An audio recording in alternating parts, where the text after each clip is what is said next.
ఏమైనా వాళ్ళారా బాగున్నారా? మరి వచనం ధ్యానించుకుందాం.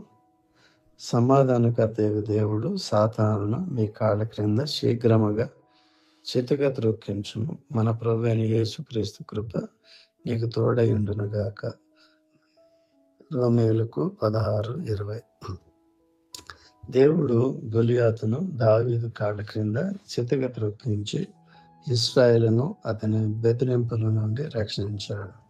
ప్రభు అయిన యేసుక్రీస్తు సిలువ వేయబడిన సమాధి నుండి పునరుద్ధానుడే తిరిగి లేచిన తరువాత మానవాళ్ళందరినీ చెరపట్టిన సాతాను తలను పూర్తిగా చితక త్రొక్కారు.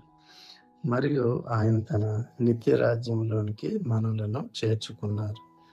ఆయన మనలను అంధకార సంబంధమైన అధికారములో నుండి విడుదల చేసి తాను ప్రేమించిన తన కుమారుని యొక్క రాజ్య నివాసములుగా చేశాను.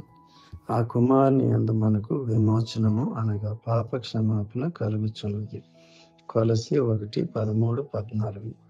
మరియు అందువలన సాతాను తన ఇష్టము చొప్పున చెరపట్టిన వీరు వాని యురిలో నుండి తప్పించుకొని మేలుకొనెదరేమో అని ప్రభు యొక్క దాసుడు అటు వారిని సాత్వికంతో శిక్షించుచు జగడమాడక అందరి ఎడల సాధువుగాను బోధింప సమర్థుడుగాను కీడును సహించువాడుగాను ఉండవలెను.